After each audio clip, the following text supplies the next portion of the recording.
During Thanksgiving, my sister dismissed me as just lucky. She had no idea. Look, I'm going to tell you a story that's been brewing for years, a story about family, ambition, betrayal, and what happens when you finally have to draw a line in the sand. This isn't just about a job, it's about a lifetime of different choices, culminating in one explosive holiday showdown. I'm 34, my sister Emily is 30. We grew up pretty standard suburban middle class. Our parents, both accountants, preached education and hard work. Sound advice, right? But even early on, it was clear we were on different paths. I was the kid who saved birthday money, mowed lawns to buy a better bike, read investment books. Emily? She'd blow her allowance the day she got it, then beg for more. Celebrity gossip was her jam. In college, I worked part-time. She chased her social life, barely scraping by. I'm not saying I'm perfect, but my priorities were always financial security, building something. Emily wanted fun now, figure it out later. Neither is inherently wrong, but they lead to very different places. After college, I dove into renewable energy consulting. Boring name but super interesting work, helping companies switch to solar and wind. It was a booming industry and I was good at it. Within 4 years I was managing big clients, pulling in 6 figures. But here's the kicker about working for someone else. There's a ceiling. I watched my boss buy his 3rd vacation home while I got a 4% raise that barely beat inflation. I was making millions for them, getting a fraction of the value. The math just didn't add up. So, at 27 I took a massive leap. A gamble my entire family thought was insane. I quit my comfy corporate job to start my own renewable energy consulting business. My old boss just chuckled. He swore I'd be back begging for my job within a year. Said the industry was too competitive, I lacked the contacts. His dismissive attitude honestly fueled me as much as my own drive. That first year? Brutal. 80-hour weeks. So much ramen I still can't look at it. Sleep was a luxury. I maxed out 2 credit cards just to keep the lights on, wondering if I'd made the biggest mistake of my life. There were nights, staring at my laptop at 2 a.m., when I thought maybe all the doubters were right. My parents were supportive, but you could see the worry in their eyes, the unspoken, maybe your dad's right, there's no shame in going back. Even well-intentioned, it felt like they were bracing for my failure. And Emily? Oh, Emily thought I was an absolute idiot for ditching a steady paycheck. She'd tell anyone who'd listen that I'd fail within 7 months, make jokes at family gatherings about me applying for a job with her. You know, that classic, supportive sister energy. 8 months in, I hit rock bottom.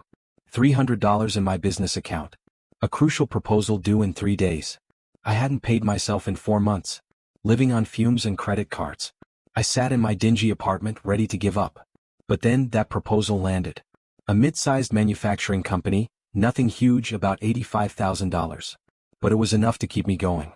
More importantly, they connected me with 4 more companies. Referrals led to referrals. Suddenly I had momentum. Spoiler alert, I did not fail. By year 2 I had 4 major contracts. By year 3 I was hiring staff, turning down work because we were at capacity. And now, 5 years later?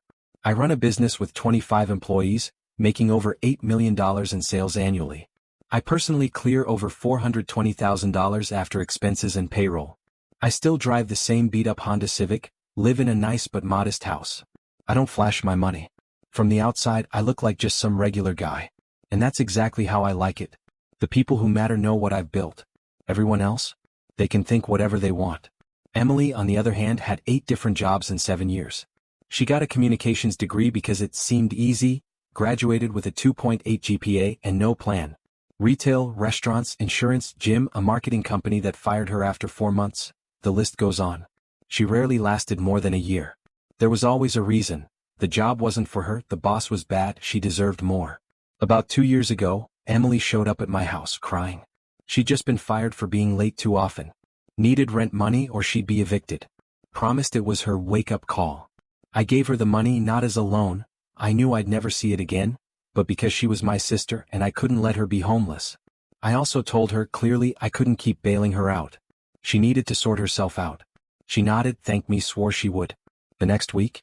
New iPhone. Priorities. 7 months later she called. Any job openings at my company? She hated her retail job. Wanted something with better pay and perks. Wanted to feel professional, important. This is where every rational bone in my body screamed, no. Don't mix family and business. Don't hire someone with her track record. Don't do it. But, she's my sister. And Mom had been dropping heavy hints about how great it would be if I could help Emily out. Emily sounded genuinely ready to change. So, against my better judgment, I created a position for her. I wasn't an idiot though. I didn't give her anything critical. She became our client services coordinator.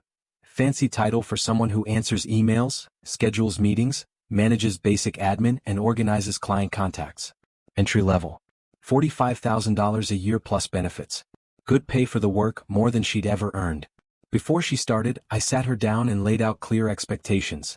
Show up on time, respond to emails within 24 hours, keep the client database updated, professional communication. Basic stuff. She nodded, understood, promised not to let me down. For the first month, she was great. Early, stayed late, eager to learn. I started to wonder if I'd misjudged her. Maybe she had turned a corner. Maybe working for family was the push she needed.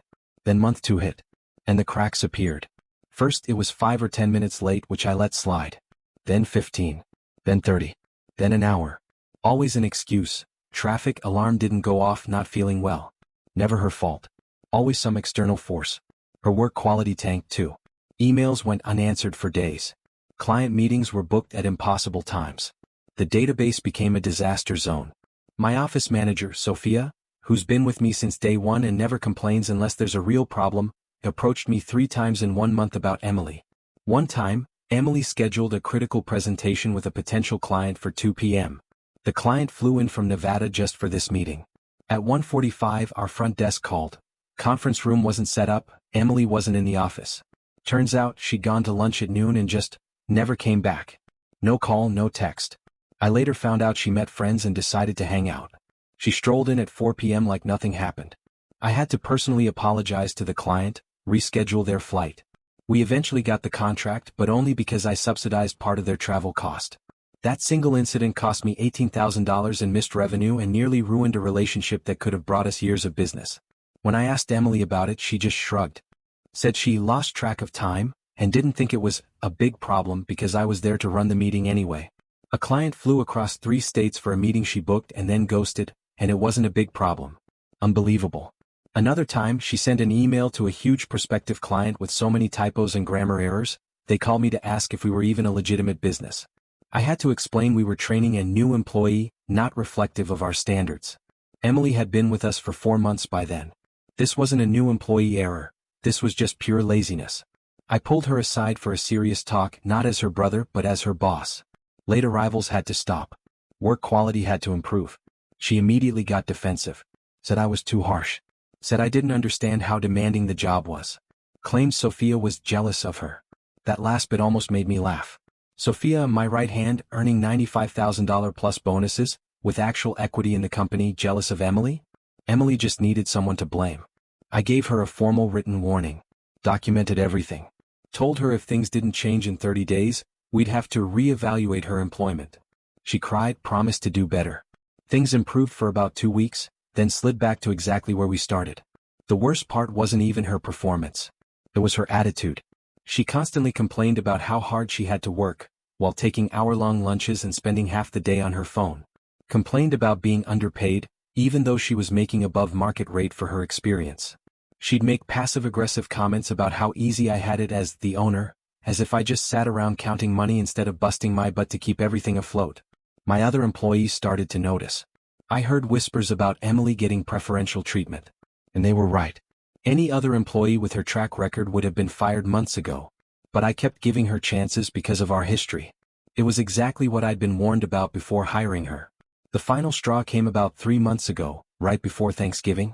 A huge client, a commercial real estate company looking to solar power 5 buildings, potentially a $2.5 million deal over 2 years, sent Emily some basic questions about our proposal timeline. When could we start? Payment plan? Could we use their preferred vendors? Emily's job was simple. Forward these questions to my team, get the answers, draft a professional response. Basic coordination. This was exactly why I hired her. She never responded. Did nothing. The client called a week later, annoyed. Still no response from Emily. They followed up again, this time directly with me, really upset. They were ready to walk, take their $2.5 million project to a competitor. I only found out when they called me personally, which should never happen. When I confronted Emily, she said she was preoccupied with other duties, and forgot. Forgot about a $2.5 million client? Forgot the most basic task I paid her $45,000 a year to do? I spent 4 hours on the phone personally smoothing things over, apologizing profusely, offering a discount to make up for our lack of communication. I barely saved the contract. But the damage to our reputation was done. They'd remember how my company failed to respond to simple inquiries. I should have fired her right then. But Thanksgiving was 3 weeks away. My mom had been asking if Emily and I were both coming to dinner. She was ecstatic we were working together. Kept saying how happy she was that I was helping my sister advance her career. I didn't have the heart to fire Emily right before the holidays and ruin my mother's Thanksgiving. So I decided to wait. Enjoy the holiday, then have a professional conversation with Emily the following week. Offer her a severance package, 2 months' pay, and wish her well.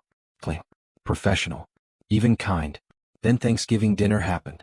My whole family was there. Parents, Emily and her boyfriend David, my aunt, uncle, 2 cousins. Mom had gone all out, turkey, stuffing, mashed potatoes, 3 pies. Everyone was in great spirits, chatting, laughing.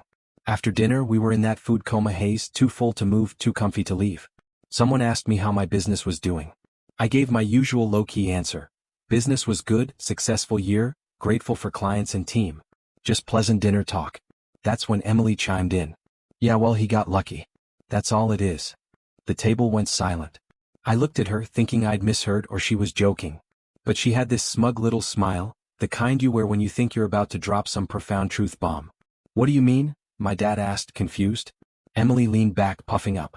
I mean, he acts like he's some brilliant businessman, but he just got lucky with timing. The renewable energy boom happened right when he started. He just rode the wave.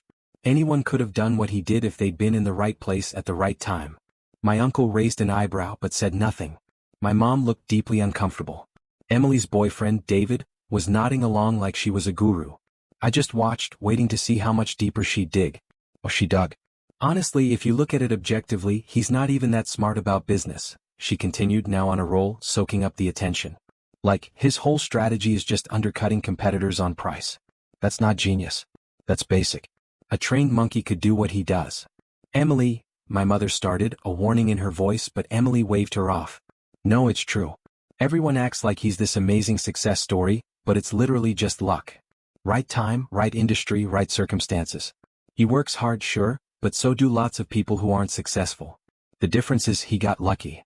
She looked directly at me with that last line, daring me to challenge her. My cousins stared at their plates, clearly squirming. My dad looked like he wanted to say something but was too stunned. My aunt was giving Emily the look you give someone who just insulted the host. But I didn't get angry. I didn't defend myself. I didn't argue. I just smiled. And nodded. You might be right, I said, my voice soft. Luck definitely played a role. Emily seemed almost disappointed I didn't take the bait. She clearly wanted a fight, wanted me on the defensive so she could prove her narrative about how I take myself too seriously, or whatever story she'd concocted. Exactly, she said, feeling totally vindicated. People need to stop acting like he's special. He just got lucky. That's the truth. Well, my uncle interjected, trying to change the subject. Lucky or not, it's working out well for him. For now, Emily retorted. But luck runs out eventually. Then we'll see how successful he really is. My mother, bless her heart, suggested we move to the living room for pie. Everyone practically leaped at the chance to escape the awkwardness. As people stood up, I subtly pulled out my phone, pretending to check text. I opened my company's HR management software. We use a system that lets me manage payroll, benefits, scheduling remotely. Very convenient. Especially in moments like these. I navigated to Emily's employee profile, clicked employment status, changed it from active to terminated, put in today's date as the end date, and in the termination reason field I typed, performance concerns and breach of business conduct policy. The app prompted me, confirm termination? I tapped yes. It asked if I wanted to process any final payments or severance. I tapped no. She'd get her last paycheck for hours worked, that was it. No severance package, no 2-month compensation. Nothing. The whole process took about 90 seconds. By the time I walked into the living room for my pie, Emily was officially no longer with my company. Her system access was automatically revoked. Her next direct deposit, due the following Friday, was canceled. I sat down with my slice of pumpkin pie, listening to Emily continue to rant about how overrated I was. She'd moved on to criticizing my house, saying it was too modest for someone with my alleged income. Clearly, I was either lying about my earnings or too stupid to spend money wisely. One or the other. I just nodded and ate my pie. I didn't say a word about what I'd just done. Why should I? She'd find out soon enough. The rest of Thanksgiving was actually lovely. Emily eventually moved on to other topics. We watched football. My dad fell asleep in his recliner. Classic holiday stuff.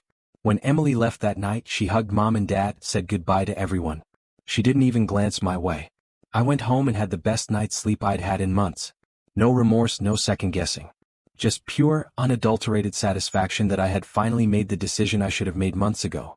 Friday morning, I was at the office early. Sophia was already there as always. I called her into my office. Emily's no longer with the company, I told her. Sophia's face showed a mix of relief and surprise. She asked if I was okay. I told her I was, that it was long overdue, and we'd need to redistribute Emily's tasks until we found a successor. Sophia just nodded. I'll handle it, she said. And for what it's worth, you made the right call. She wasn't a good fit here. I know, I replied. I should have done it sooner. We sent a quick, professional email to the team. Emily Turner is no longer with the firm, effective immediately. Her tasks have been reallocated. All client coordination should be routed to Sophia until further notice. Throughout the day, several employees stopped by my office. Nobody asked what happened. They all knew. They'd been watching Emily coast for months while they did the actual work. A few even thanked me for finally addressing the issue. That stung a little, knowing my staff had been unhappy for so long because my family loyalty had clouded my judgment. The following Friday, Emily's direct deposit was supposed to hit. Around 2 p.m. my phone started blowing up. First text from Emily, "Hey, my paycheck didn't deposit. Can you check with payroll?" I was in a client meeting so I ignored it. 10 minutes later, second text, "Seriously, where's my paycheck? This is ridiculous." 5 minutes later, third text, "I need that money today. I have bills to pay. Fix this now." Then she called. I declined. She called again, declined again. Then my office line rang. Sophia picked it up, listened for a minute, then came into my office. "Emily's on line 1, Sophia said, clearly trying not to smile. "She's very upset about her paycheck. Tell her to check her email," I said. "She should have received a termination notification last week." Sophia went back to her desk. I heard her deliver the message. Then Emily's voice, getting loud enough for me to make out words even through Sophia's phone. Sophia muttered something else, then hung up. "She says she never got any email," Sophia relayed. "And she's demanding to speak with you. Did you confirm the termination email was sent?" I asked. Sophia checked her computer. "Sent Friday at 8 a.m. to her company email." "She probably hasn't checked it since Thanksgiving," I sighed. Of course she hadn't. Emily viewed checking her work email as optional. Just another reason her performance was so poor. "If she calls back, tell her to check her company email for all relevant information regarding her termination," I instructed. "And if she continues to harass our office line, we'll need to block her number." Emily called back 3 more times. Sophia calmly delivered the same message each time, and eventually blocked her number. Then Emily started messaging me personally. The text grew increasingly furious. "You fired me? Are you kidding me right now? You can't just fire me without warning. That's illegal. Mom is going to hear about this. Dad too. You're going to regret this. I can't believe you do this to your own sister. You're a terrible person. This is because I told the truth about you at Thanksgiving, isn't it? You're that petty. You owe me that paycheck. I worked for that money." I replied to just one text. "You received your final paycheck for all hours worked up to your termination date on November 25th. Any questions about your termination should be directed to HR." Then I silenced the conversation. She tried calling my personal phone. I didn't answer. She tried my workplace directly. Sophia shut her down. She even showed up at my office building on Monday morning. "But our building is secured, requires a key card." Security called. "Are you expecting an Emily Turner?" they asked. "No," I said. "She no longer works here. Please ask her to leave." They did. The real fireworks began when she called my parents. My mom called me that Monday evening as I was leaving work. Her voice was strained. "What's this about you firing Emily?" she asked. "No, hello, no, how are you?" Just straight to the accusation. "It's true, Mom," I said. "I terminated her employment last Friday. Without even talking to her first? Without any warning?" "She had multiple warnings, Mom. Written documentation, performance improvement plans. I'd been trying to work with her for months. She chose not to improve." "But she's your sister," my mother pleaded. "And she was my employee. A bad employee. I gave her more chances than I would have given anyone else because she's my sister. But I can't run a business on family sentiment. My mother was quiet for a moment. Then, Emily says you fired her because she said you got lucky at Thanksgiving. She thinks you're just being petty and vindictive. I actually chuckled. Mom, I fired her because she was bad at her job. She consistently showed up late, ignored client emails, created problems for my team, and cost me a major contract because she couldn't be bothered to do basic tasks. The Thanksgiving comment had nothing to do with it. She says you did it on your phone right there at dinner? I processed her termination on Thanksgiving, yes. But the decision was made weeks ago. I was planning to fire her that following Monday anyway. Her little speech just moved up the timeline. You should have talked to her first, given her another chance. I gave her 6 months of chances, Mom. How many more did you want me to give her? My mother sighed. She's really struggling now. She doesn't have a job. She's behind on rent. She needs help. Then she should have thought about that before she decided to coast at the one job where someone actually gave her a real opportunity, I said, more sharply than I usually speak to my mother. I helped her by giving her a good job with good pay. She threw that away. Those are the consequences of her own choices. My mother didn't like that answer. She tried the guilt trip. Emily's your younger sister. You should want to help her. I listened patiently, then told her I had to go. She wasn't happy, but she let me hang up. My father called the next day. He was direct. You need to give Emily her job back, he stated, no preamble. No, I don't, I replied. She's your sister. You can't just abandon her like this. I'm not abandoning her. I'm holding her accountable for her work performance. There's a difference. But she made one comment at Thanksgiving and you ruined her life over it. Dad, I said, my voice firm. I kept detailed records of every performance issue, every late arrival, every missed deadline, every client complaint. This has nothing to do with Thanksgiving and everything to do with 6 months of documented poor performance. Ask her about the $2.5 million client. She almost lost us because she couldn't be bothered to respond to an email. My father went silent. What client? He asked softly. I explained the situation. Emily ignoring the emails, me having to personally intervene to save the deal, and how that was just one of many problems. She never mentioned that, my father said, a new tone in his voice. Of course she didn't, Dad.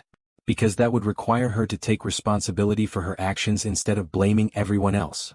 My father was quiet for a long time. Then he said, your mother is very upset about this. I'm sorry she's upset, but I made the right business decision. Emily was a liability to my company. I couldn't keep her on staff just because we share DNA. Family is supposed to support each other, he stated. I did support her, Dad. I gave her a job she wasn't qualified for. I paid her more than market rate. I gave her chance after chance to improve. At some point, support becomes enabling. I'm not going to enable her to coast through life expecting other people to carry her. My father didn't have much to say to that. He told me to think about what I was doing before he hung up. Emily tried many more times to get me to rehire her, or at least offer severance.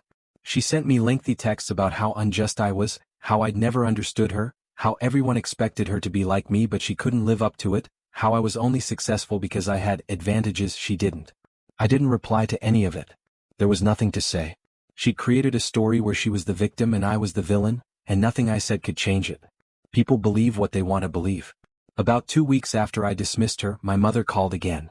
She sounded exhausted. I just want you to know, she said, your father and I loaned Emily money for her rent. She says she's looking for a new job but it's taking time. Okay, I responded. We're disappointed in how you've handled this situation. That's your right, Mom. But I stand by my decision. She's your sister. You should have helped her. I did help her for 6 months. I helped her. She chose not to help herself. My mother sighed. I don't think you understand how hard things are for her right now. I understand perfectly well. I also understand that she created this situation for herself. I'm sorry she's struggling, but those are the natural consequences of her choices. You've become very hard, my mother observed gently. No, Mom. I've just learned that helping people who don't want to help themselves doesn't actually help them. It just enables them to keep making bad choices. We didn't talk for a while after that call. My parents were upset. Emily was telling everyone I'd betrayed her. My aunt apparently thought I was too harsh. My uncle thought I'd done the right thing, but wasn't saying so publicly to avoid my mom's reaction. But you know what? My business ran better without Emily.